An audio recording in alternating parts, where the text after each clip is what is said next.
Bismillahirrahmanirrahim. Assalamu alaikum warahmatullahi wabarakatuh. Dear students, welcome back. I am Sheikh Babar Hamid and I am teaching you wireless mobile communication.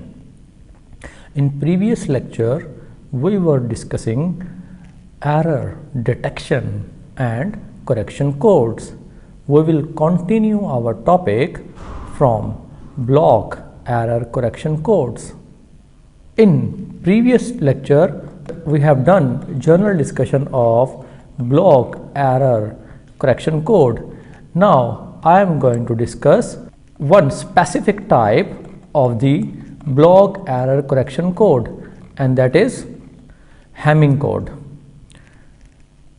If you look at the slide, Hamming code are a family of n, k block error correcting codes that behave the following parameters.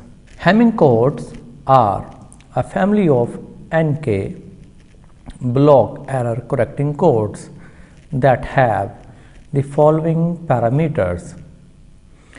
Number 1, block length equals to 2 raised to power m minus 1, and it is denoted as n. Number 2, number of data bits, it is denoted by k, and it is equal to 2 raised to power m minus m minus 1. Number of check bits, and these are denoted by small m, and these are equals to n minus k. And the last one is minimum distance, and minimum distance is denoted by d min, and it should be equal to 3. Here note that m is greater than or equal to 3. Hamming codes are straightforward and easy to analyze, but are rarely used. We begin with these codes because they illustrate some of the fundamental principles of the block codes. Hamming codes are designed to correct single bit errors. To start, let us determine how long the code must be. The Hamming code process has the same structure as the error detection logic, as we previously discussed in last lecture. That is, the encoding process preserves the k data bits and adds n minus k check bits. For decoding, the comparison logic receives as input 2 n minus k bit values, one from the incoming code word and one from the calculation performed on the incoming data bits. A bit by bit comparison is done by taking the XOR of the two inputs. The result is called the syndrome word. Thus, each bit of the syndrome is 0 or 1 according to whether there is or is not a match in the bit position for the two inputs. The syndrome word is therefore n minus k bits wide and has a range between 0 and 2 raised to power n minus k minus 1.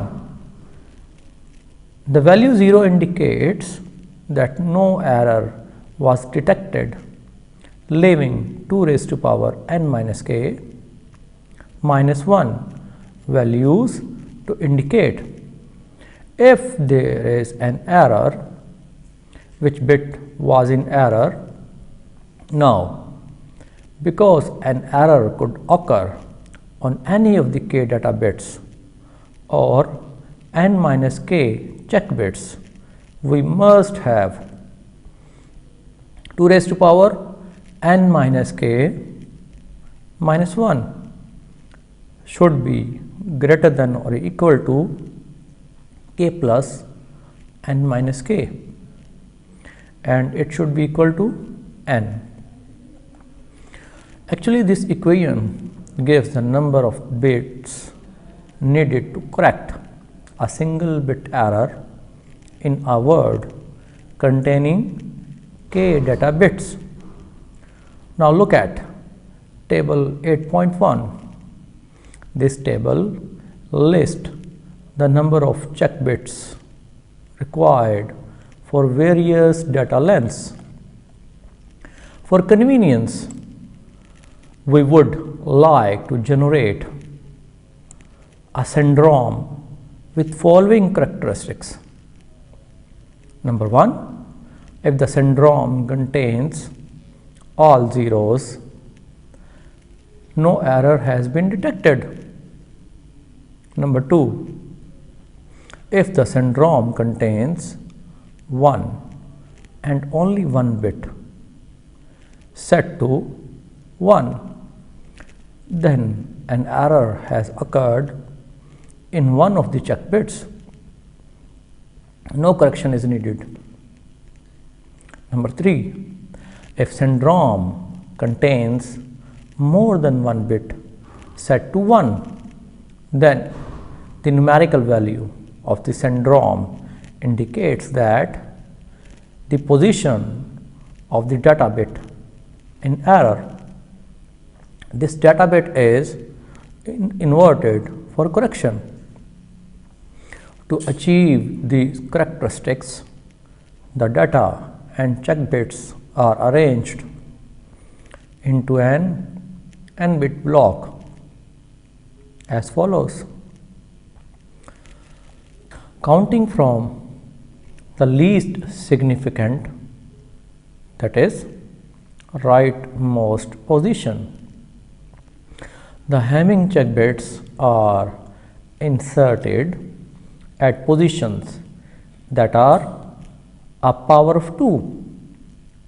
It means that positions 1, 2, 4 and up to the position number 2 raised to power n minus k. The remaining bits are data bits. To calculate the check bits, each data position which has a value 1 is represented by a binary value equals to its position. Thus, if the 9th bit is 1, the corresponding value is 1, 0, 0, 1. All of the position values are then XORed together to produce the bits of Hamming code. At the receiver, all bit position values where there is 1 are XORed. In this case, the XOR includes both data bits and check bits because the check bits occur at bit position that are a power of 2. We can simply XOR all data bits, or we can simply XOR all data bit positions with a value of 1 plus the Hamming code formed by the check bits. If the result of XOR is 0, no error is detected. If the result is non-zero, then the result is the syndrome and its value equals to the bit position that is in error. The code just described is known as single error correction, or in short we can say that SEC code.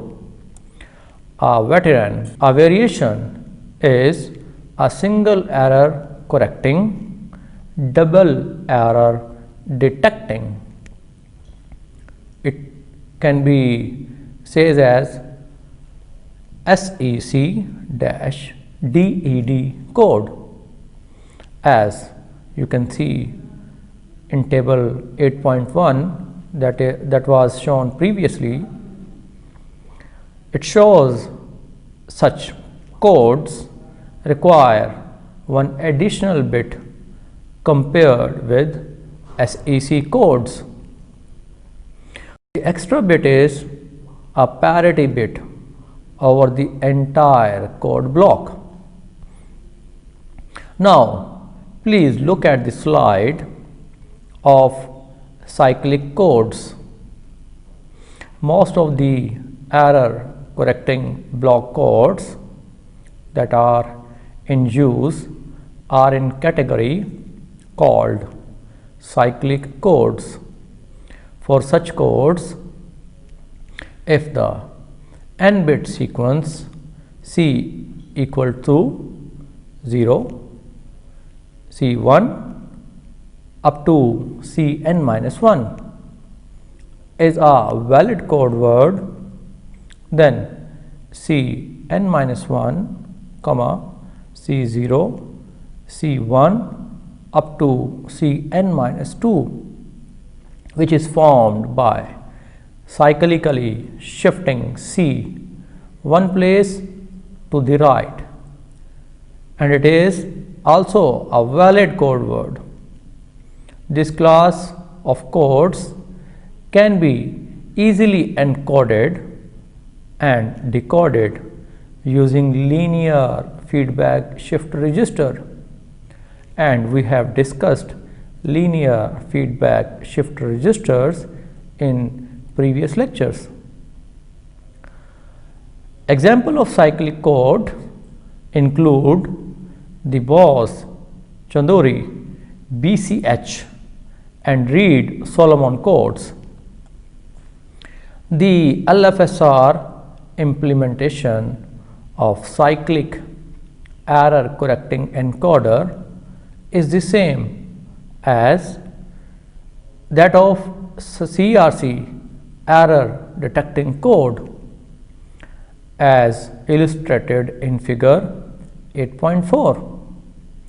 The key difference is that the CRC code takes an input of arbitrary length and produces a fixed length CRC check code, while a cyclic error correcting code takes a fixed length input, that is k bits, and produces a fixed length check code, that is n minus k bits.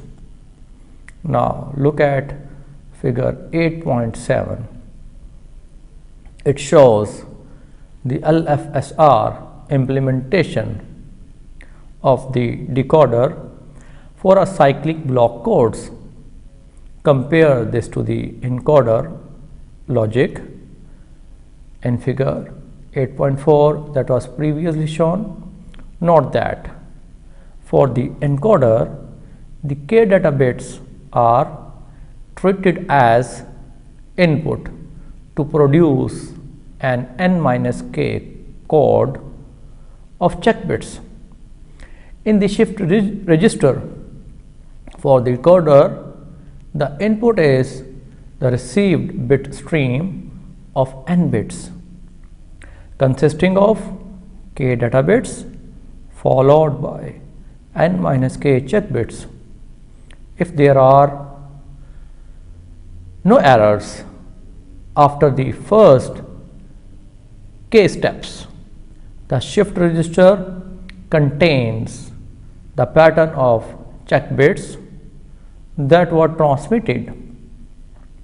After the remaining n minus k steps, the shift register contains a syndrome code. For decoding a cycling code, the following procedure is used. Step number 1, process received bits to compute the syndrome code in exactly the same fashion as the encoder processes the data bits to produce the check code.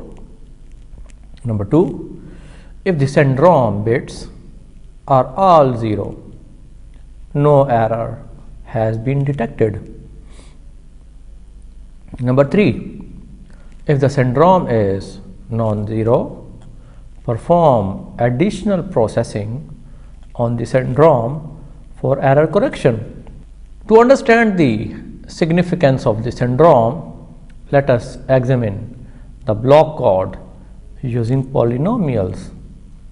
As in the case of the CRC, a particular cyclic code can be presented by a polynomial divisor called the generator polynomial. For an n, k code, the generator polynomial has the form p of x equals to 1 plus summation I ranges from 1 to n minus k minus 1. Ai of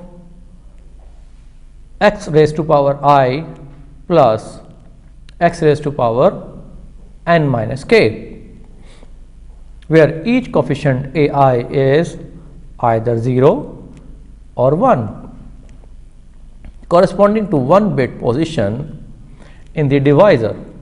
For example, for p equals to 1 1 0 0 1, we have p of x equals to x raised to power 4 plus x raised to power 3 plus 1. Similarly, the set of data bits is represented by polynomial d of x and the check code by the polynomial c of x. Recall from CRC discussion that a check code is determined in the following way: x raised to power n minus k times d of x divided by p of x, and it will be equal to q of x plus c of x over p of x. That is, the data block d of x is shifted to the left by n minus k bits and divided by p of x. This produces a quotient q of x and a remainder c of x of the length n minus k. T of x equals to x raised to power n minus k times d of x plus c of x.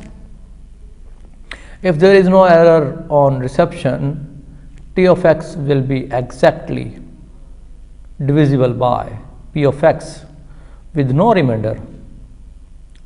This is easily demonstrated in following mathematical formula: t of x equals to t of x divided by p of x equals to x raised to power n minus k times d of x over p of x plus c of x over p of x, and it will result in q of x plus c of x over p of x. If there is no error on reception, t of x will be exactly divisible by p of x with no remainder. This is easily demonstrated. T of x over p of x equals to x raised to power n minus k times d of x over p of x plus c of x over p of x, and it will be equal to q of x plus c of x over p of x plus c of x over p of x, and the whole sum will result in q of x. The last equality is valid because of the two rules of modulo 2 arithmetic. A plus a equals to 0 where a equals to 1 or a equals to 0. Thus, if there are no errors, the division of the t of x by p of x produces no remainder. If one or more bit error occur, then the received block z of x will be of the form z of x equals to t of x plus e of x, where e of x is an n bit error polynomial with a value of 1 in each bit position, that is, in error in z of x. If we pass z of x through the LFSR of figure 8.7, we are performing the division z of x over p of x, which will produce the n minus k bits syndrome, and that will be s of x. Now look at the equation 8.5. z of x over p of x equals to b of x plus s of x over p of x. Here b of x is quotient and s of x is the remainder. Thus, s of x is a function of z of x.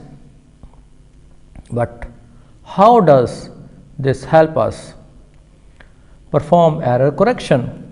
To see this, let us expand equation 8.5. z of x over p of x equals to b of x plus s of x over p of x. Now, putting value z of x as t of x plus e of x over p of x, and right part is same.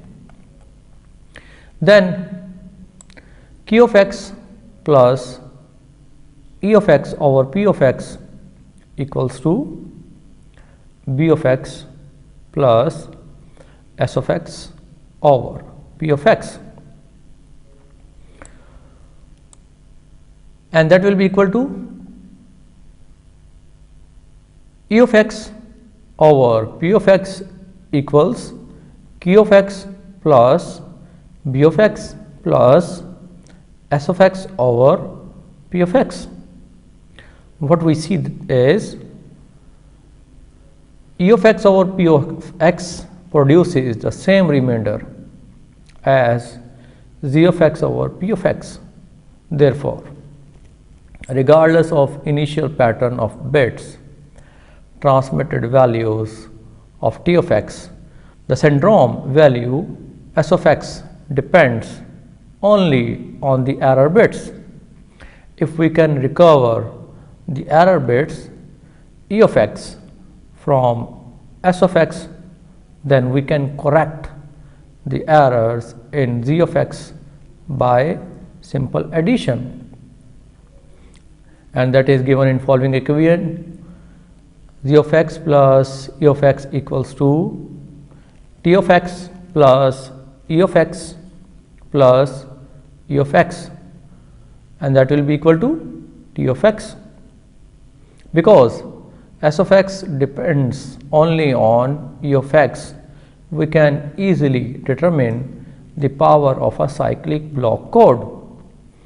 The centrome pattern consists of n minus k bits and therefore takes on 2 raised to power n minus k possible values.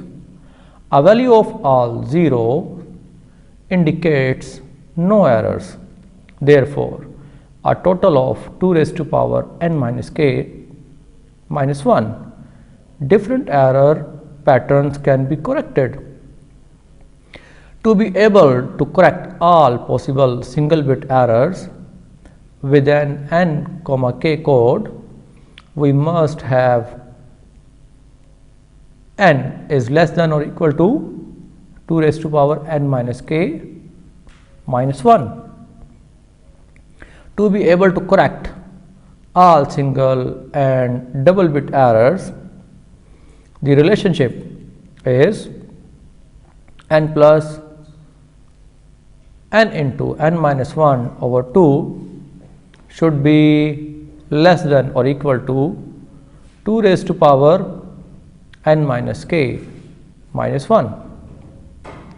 The way in which e of x is recovered from s of x may depend on the specific code involved. The most straightforward approach is to develop a table of all possible values of e of x with the corresponding values of s of x of each. Then a simple table lookup is required. BCH codes. BCH codes are among the most powerful cyclic block codes and are widely used in wireless applications. For any positive pair of integers m and t, there is a binary n, k BCH code with the following parameters. Number 1 is block length. It will be denoted as n and it will be equal to 2 raised to power m minus 1. Number of check bits equals to n minus k, and that will be less than or equal to mt. And minimum distance here, that will be denoted as d minimum should be greater than or equal to 2t plus 1. This code can correct all combination of t or fewer errors. The generator polynomial for this code can be constructed from the factors of x raised to power 2m minus 1 plus 1. The BCH codes provide flexibility in the choice of parameters, block length and code rate. Now look at table 8.4.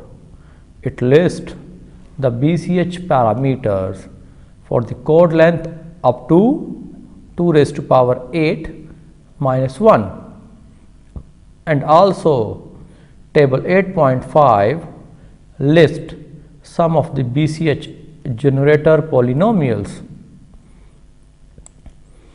A number of techniques have been designed for BCH decoding that requires less memory than a simple table lookup.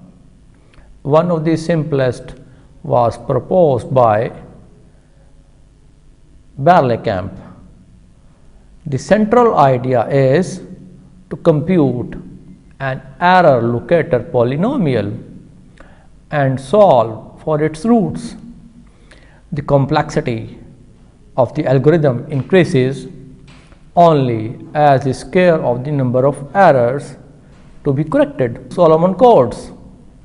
Read Solomon codes or simply known as RS codes are widely used subclass of non-binary BCH codes. With RS codes, data are processed in chunks of m bits called symbols, and n, k RS code has the following parameters. Number 1, symbol length, and that is equal to m bits per symbol. Number 2, block length, it is equal to 2 raised to power m minus 1 symbols, and it will be denoted as n.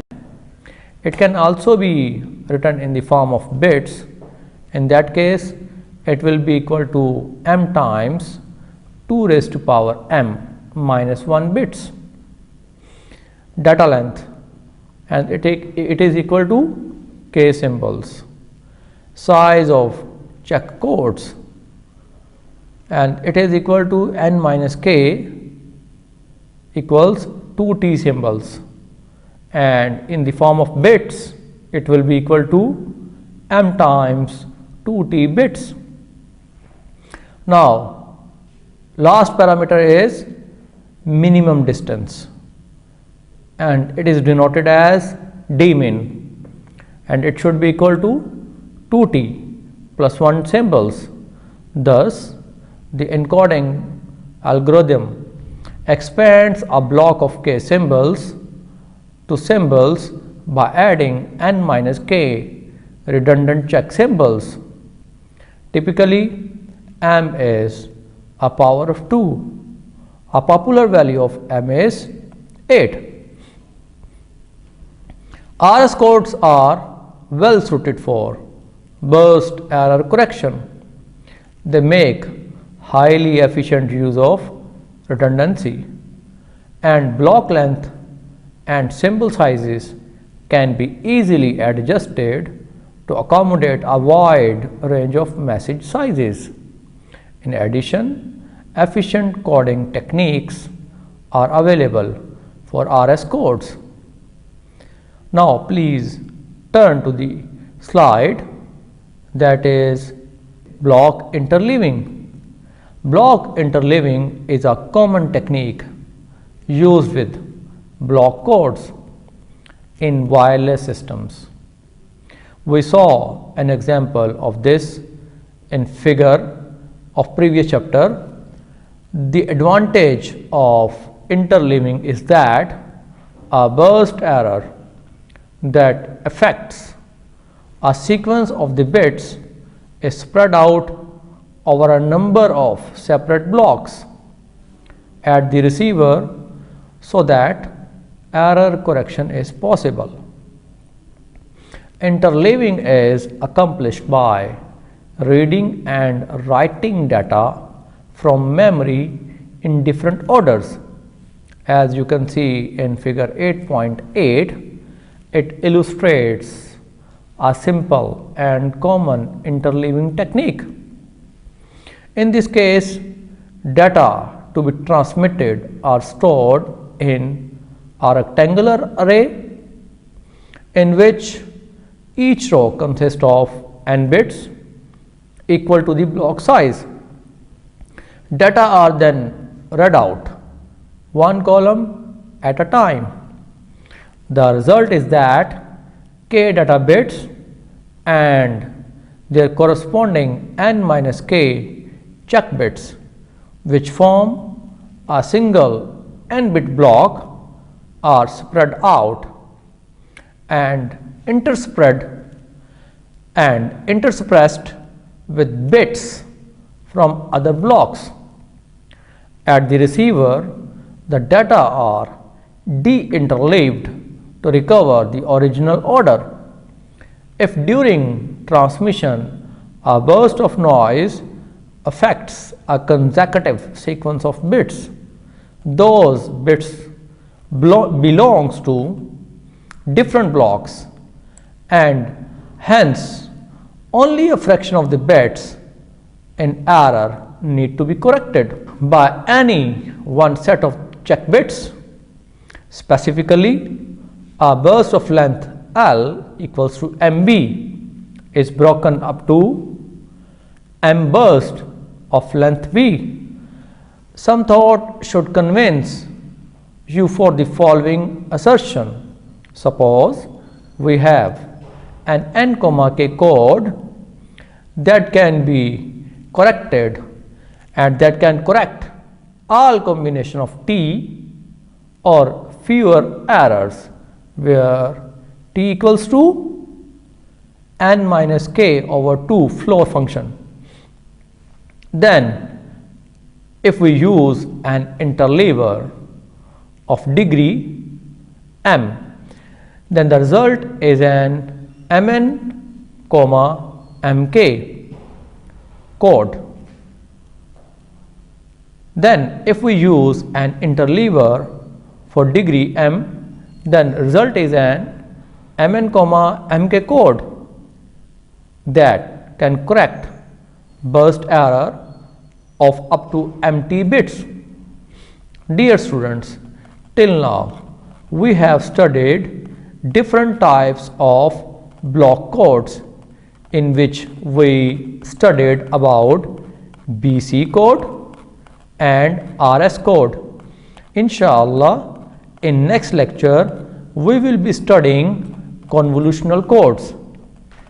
Till then, take care of yourself. Allah Hafiz.